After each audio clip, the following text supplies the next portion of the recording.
Those of you that saw last week's video, you know exactly why we're talking about fishing etiquette today. And for those of you that didn't see it, well, I had a little incident with an individual, nothing bad, while I was out fishing and filming. So we're actually going to take a look at exactly what happened there. And that's just part of fishing though.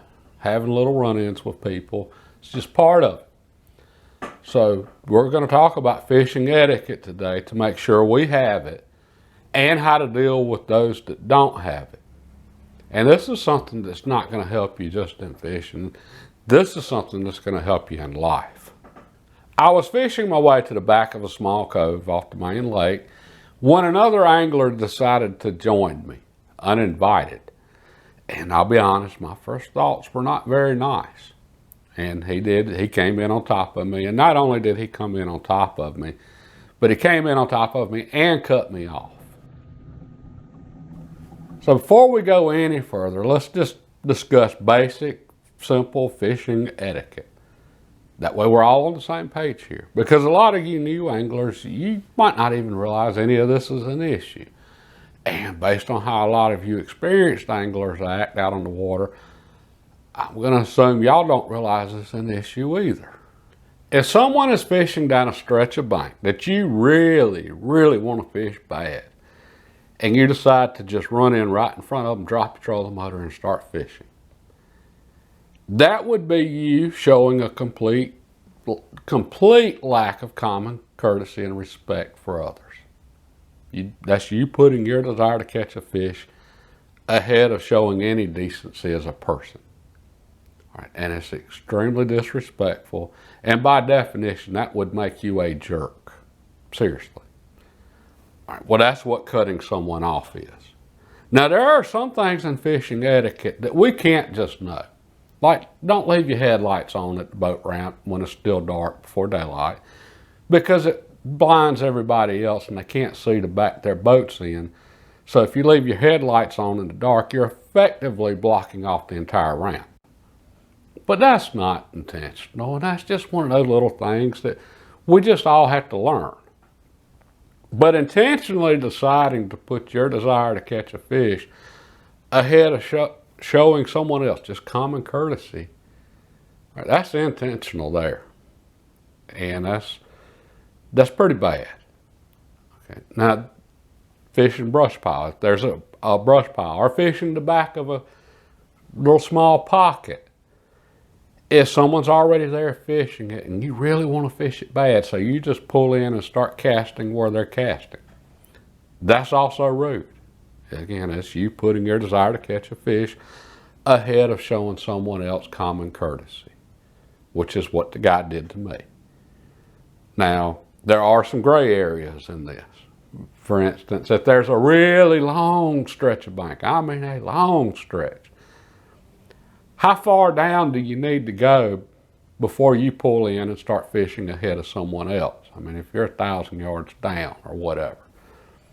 There's no set, numbers here. So that is a gray area. Because at a certain point, when you go far enough down, it's no longer rude. So how do you know? Well, it's simple. There's this thing from the Bible called the Golden Rule, or the 11th commandment, which is do unto others as you would have them do unto you. It really is that simple. So anytime you're trying to decide, something like that, a gray area, or in any circumstance, just stop and say, if someone did that to me, how would I feel? If you were fishing toward a spot that looked really good and you're casting on your way there and got trolling motor going, and someone else just pulled right in front of you, dropped the trolling motor and started fishing it, how would that make you feel? If something would make you mad if someone did it to you, then don't do it to others. And that's 99% of etiquette right there. So how should that guy have handled that situation? When he pulled in there and he saw me already sitting in there fishing, what should he have done? And it's important to think about that, because we're all going to be faced with that out on the water fishing. I know what it's like to really want to go fish a spot and you just know they're there and biting and you can't wait to get there and catch a fish. And you pull in and somebody's already there. That hurts. That's a bad feeling. I know. But that's when we have the opportunity to demonstrate this now old-fashioned, almost forgotten word called character. Yeah. When we really want something and we decide not to let our own personal selfish desire for catching a fish get ahead of our more important values of just showing common courtesy, of being a good person. When we don't let that selfish desire get ahead of our important values, that's character. That's what it is. And you tournament fishermen out there, this is important for y'all to listen to. The more we really, really want something, like winning a tournament and the money and pride that comes with it and so forth, the more we really want something, and we still don't let that come in front, get ahead of our most important values, such as honesty and, manners, common courtesy. The more we want something, but then we still don't let that come in front of our most important values, that's when we demonstrate the most character. And you tournament fishermen, y'all have an opportunity on a regular basis to demonstrate to the rest of us the greatest amount of character in your behavior.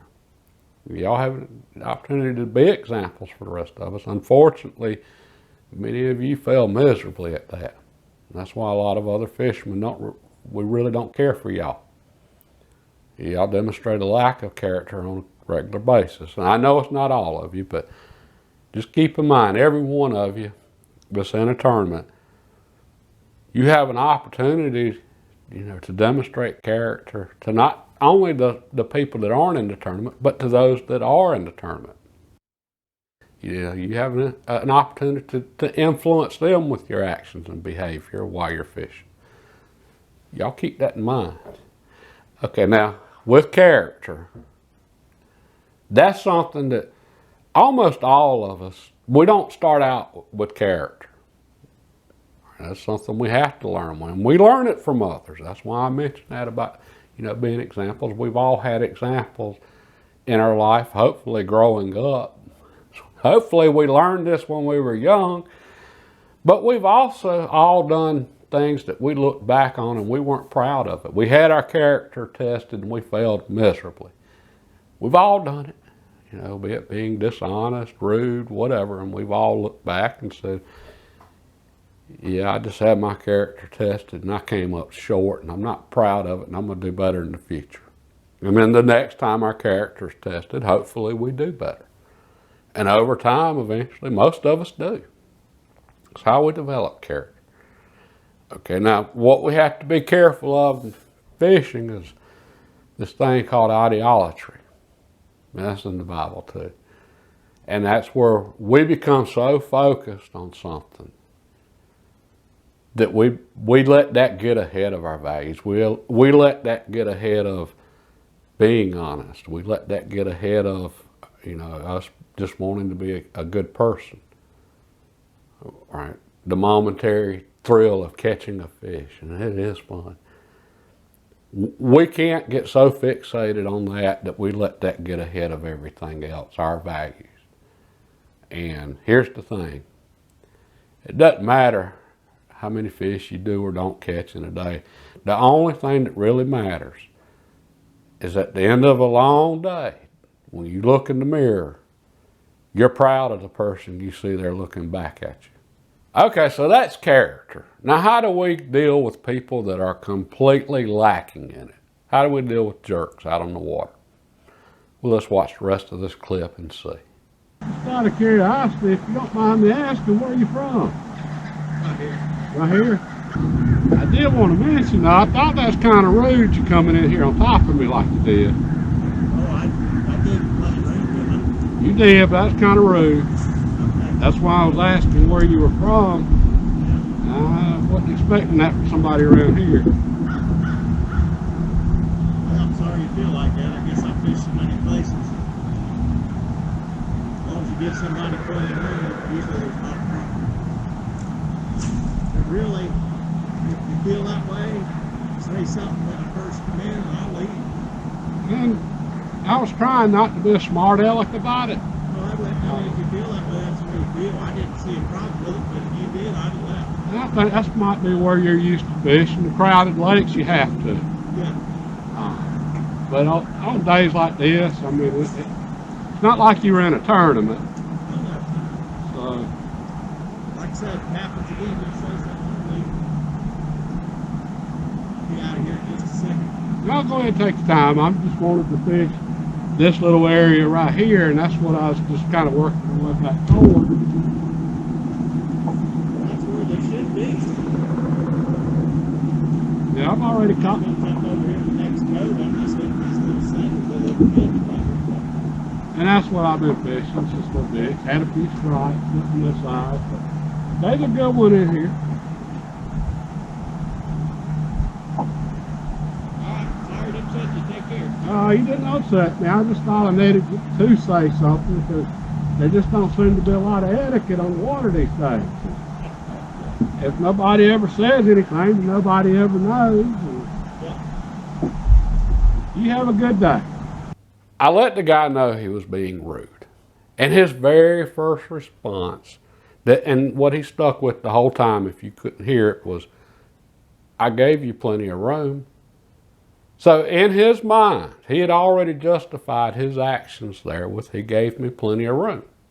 And if by plenty of room, he means he didn't physically hit my boat when he was cutting me off, then technically, yes, he did give me plenty of room. He was that close. Okay, and again, in his mind, he justified the whole thing with that. Now, I could have went off on him there. I could have went off on him verbally. I could have went off on him physically. And there was a time that would have been a very different conversation and one I wouldn't be proud of today. But here's the thing, and it took me a long time to learn this one. If you really want to get somebody, if you really want to make somebody feel about this big, be nice. Yeah. Because the nicer you are, the more it's going to get them. But if I'd have went off on him, he'd have got defensive. And when we get defensive, we're never going to see we were in the wrong when we get defensive. We're never going to admit to being wrong. But when a really nice person calls us out, there just ain't much we can do with that now, is there? I mean, when a really nice person calls us out, about the only thing we can do is just drop our heads down and, yeah, I guess I was being a jerk there. So that's how you handle jerks. You be nice to them. Now, for my fellow Christians out there, my fellow brothers and sisters, being a Christian doesn't mean being weak. And as Christians, we need to call out bad behavior when we see it. Now, there is a risk of escalation in such situations. So we all have to figure out for ourselves what to do and how to handle things. But if you don't say something because of the fear of escalation, well, then that's weakness right there. And as Christians, we shouldn't be weak, but we should be nice. And in this particular instance, the guy mentioned that he had fished other places where that was okay as long as you gave people plenty of room. I let him have that one. And the reason I did was because that de-escalated the situation right there. All right, and that is a gray area. That's in part why I sort of let him have it. Okay, how close we fish to other people, it's going to vary with time and place. Some lakes are extremely crowded, and we don't have any choice but to fish really close to other people. So there are those instances. Now that particular day, no. That was a 12,000 acre lake, and there was barely anybody on the entire lake except for me and him. He had other options, and he knew it. But still, I kind of let him have that one. And it de-escalated the situation. And he actually listened to me. He apologized for upsetting me, because that showed a little character. Now, in the particular situation, if you notice too, I let him fish the area first, and I didn't say anything until afterwards. And that's important too, because if I'd have said something first, then it'd have just been me worrying about fish also. But by me saying something afterwards, after letting him fish it, well, then he knew it wasn't me just wanting to fish all to myself. He knew I was honestly calling him out for just his behavior. All right, so that's part of that. And he apologized for upsetting me, which I told him he didn't. Okay, that showed a little character there on his part. So yeah, that was a positive direction. All right, but here's the thing. If you're doing something that you know is upsetting people, it's still not okay just because they don't call you out. Don't put people in a situation where they have to call you out. Just keep that in mind. All right, well, again, that's positive direction for him just to even apologize for that. And in this instance, all right, so I don't even think we can call that an argument, but the goal of dealing with a jerk is not to win an argument with them. That's not the goal. All right, and I didn't understand this when I was younger, but I get this now. Our goal when dealing with jerks is to make them aware that they're being jerks. And the way we do that is by us not being a jerk. And when we're not being a jerk and we call them out, back to the being nice, there just ain't much they can do with that. And our goal is, hopefully they recognize they're being a jerk. They recognize their lack of character. They recognize they're in the wrong. And then hopefully they do better next time. And keep in mind, we're all jerks at times. So, I mean, we are.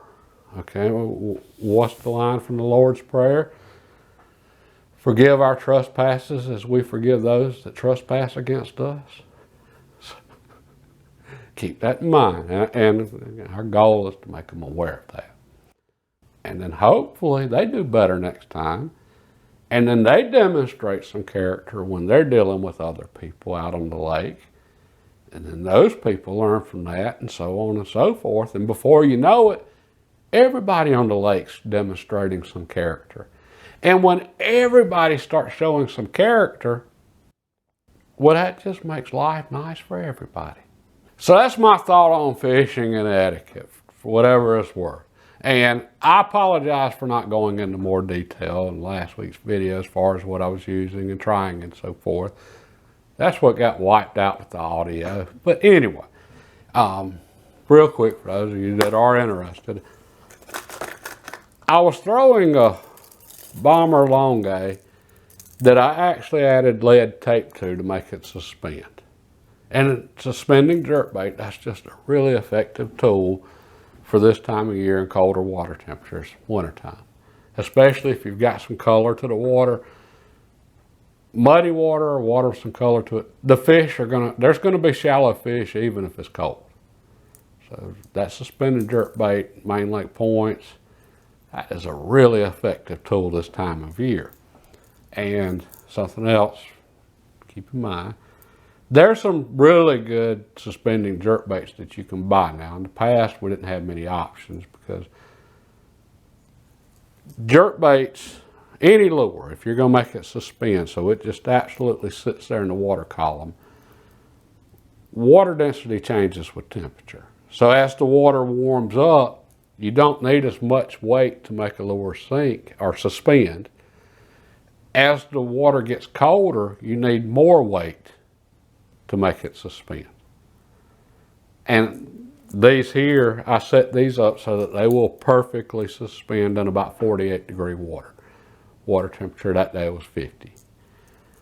All right.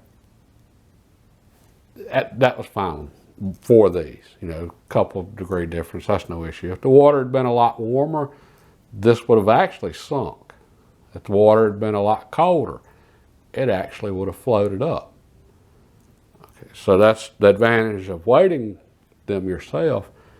But the other big advantage is cost. All right, the top of the line jerkbait that everybody talks about now, suspending jerkbait, they're $25 a piece.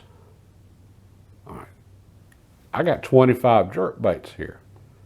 At $25 a piece, that's over $600. Whereas these Obama long gauge, you pick these up $5, maybe $6. That's not much. Yeah, you got to put the time in to weight them, but then you get a lure that you can set up so that it suspends at exactly the temperature you want. And with the jerkbait, they have an action based on how the lure's built. But the biggest thing with the jerkbait is you control the action. You're the one that determines the cadence and how you snap the rod, and you impart the action to the lure.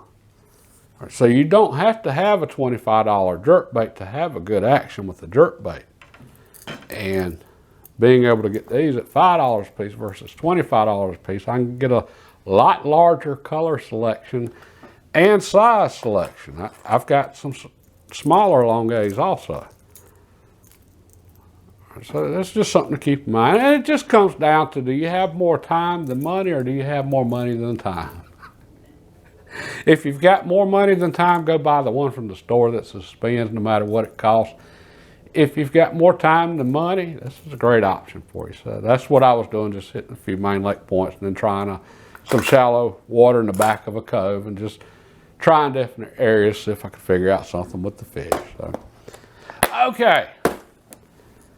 Working on the boat this week. I have no idea what we're going to do next weekend as usual, but we'll find something. We'll hopefully see you then, and God bless, and have a good day.